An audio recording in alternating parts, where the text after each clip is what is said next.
Comment ça a démarré en fait? Comment tu as trouvé cette idée d'accélérer le temps des pages web? Alors, il y a plusieurs choses.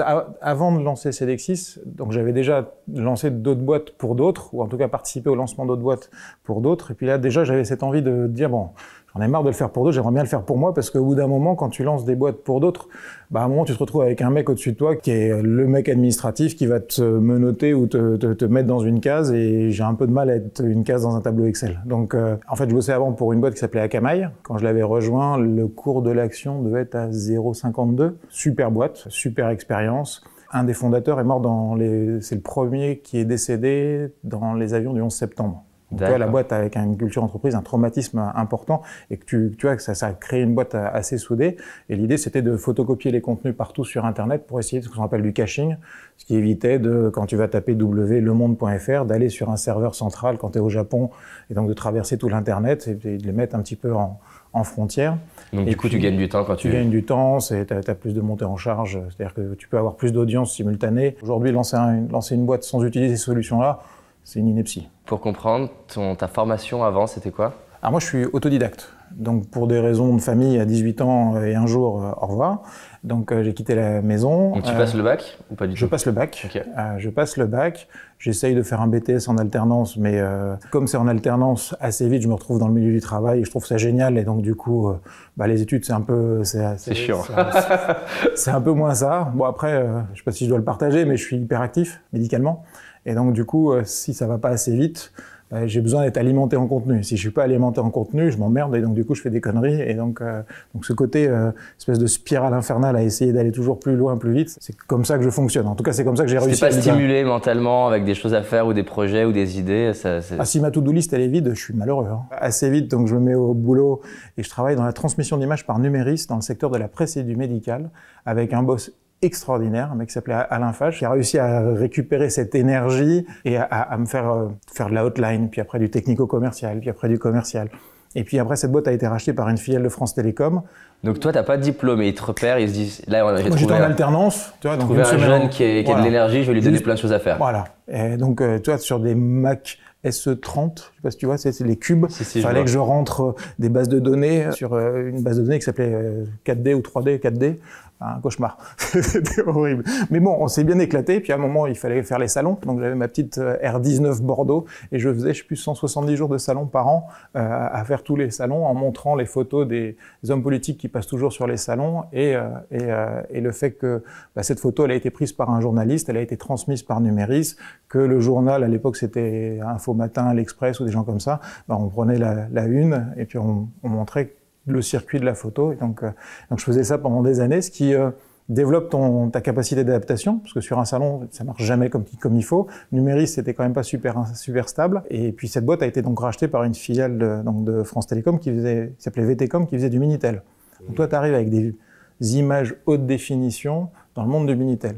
Mais l'accueil a été top. Et une espèce de filiale de France Télécom avec une ambiance de dingue, extraordinaire. Alors moi, j'avais 18 ans, si tu veux, donc l'âge moyen, ça devait être 35-40 ans.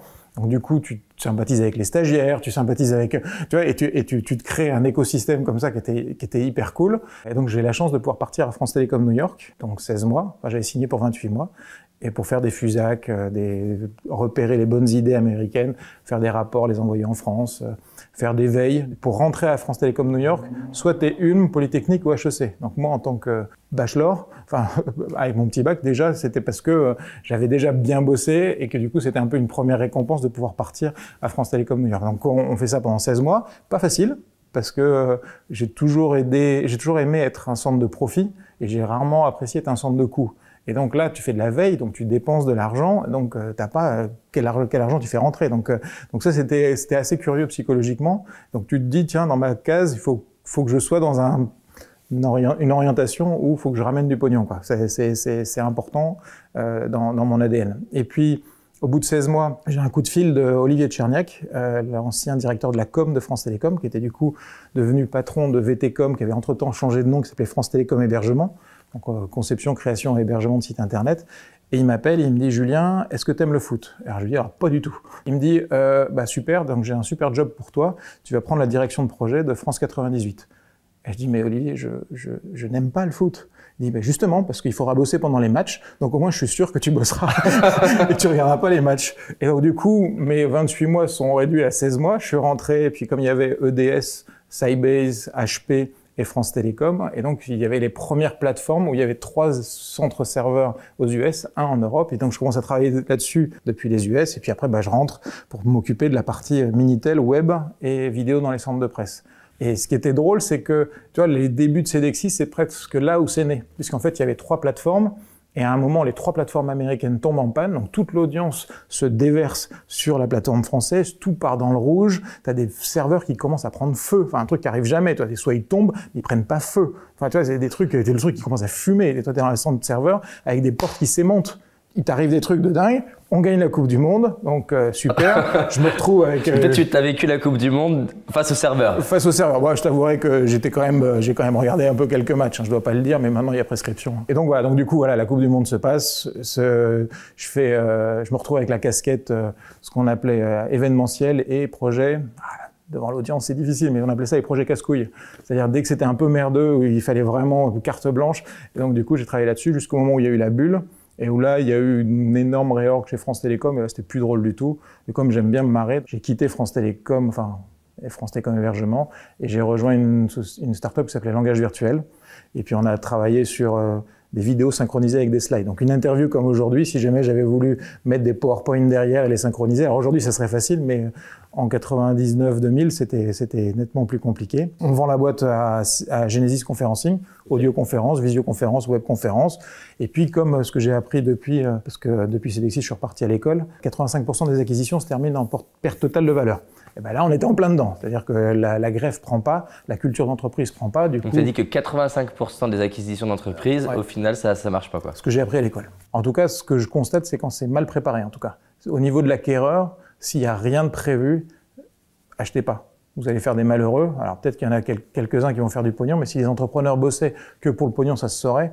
C'est triste de voir toute cette énergie et toute cette aventure humaine et c'est une création d'une famille qui va être détruite parce que l'accueil ou en tout cas l'autonomie, ou enfin il y a plein de méthodes pour pouvoir s'assurer que l'intégration d'une start-up au sein d'un groupe se passe bien. Et donc du coup, on vend à Genesis Conferencing, assez rapidement, on s'en va quasiment tous.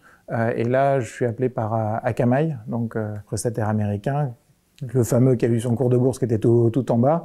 Et puis on démarre, je sais pas, 100 000 € la première année, jusqu'à 35 millions de récurrents. Et au bout de 35 millions de récurrents, ils te mettent des chefs de partout. Et puis donc là, tu as de moins en moins d'autonomie.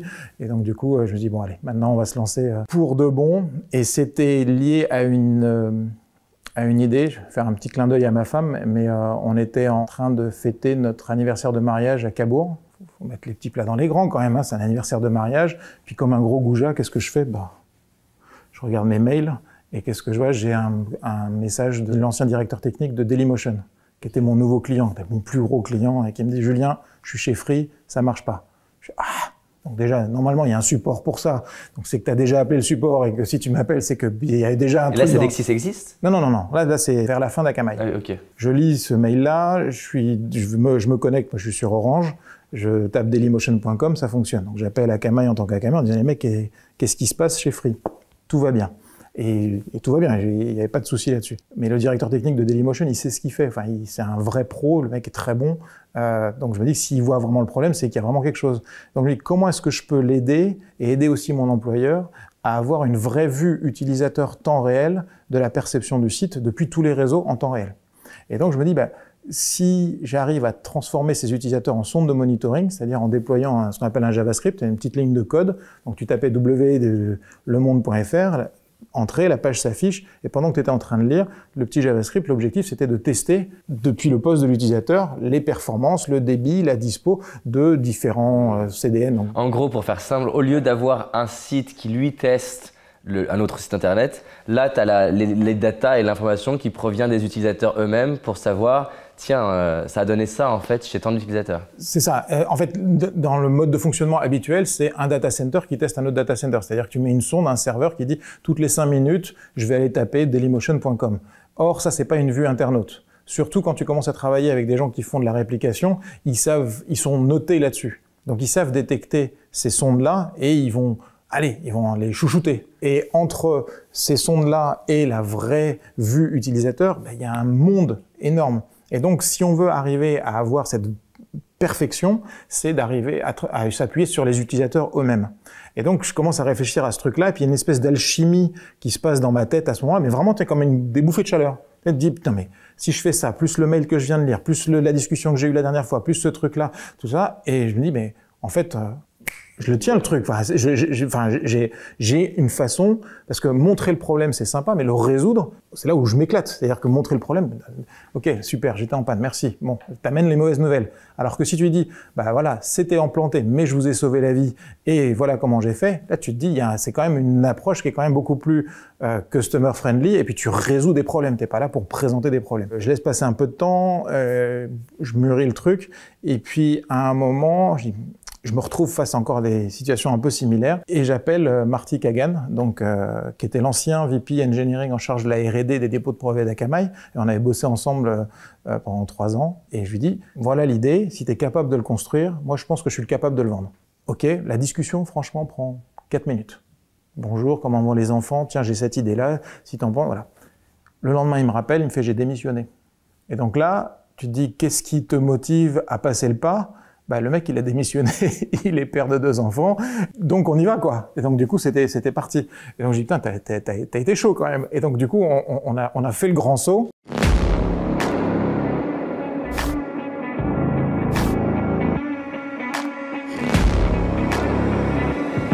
Business Tribe organise The Game, un événement inédit réservé aux entrepreneurs qui cartonnent déjà et animés à l'idée de transformer la vie de leurs clients et de leurs équipes. The Game, c'est un événement inédit de 3 jours pour profiter des stratégies avancées d'intervenants brillants, pratiquer lors de sessions de travail organisées et repartir de ces 3 jours en ayant avancé sur ce truc qui compte pour faire croître ton activité. Rejoins la liste d'attente dès maintenant pour être informé en avant-première de l'ouverture des inscriptions.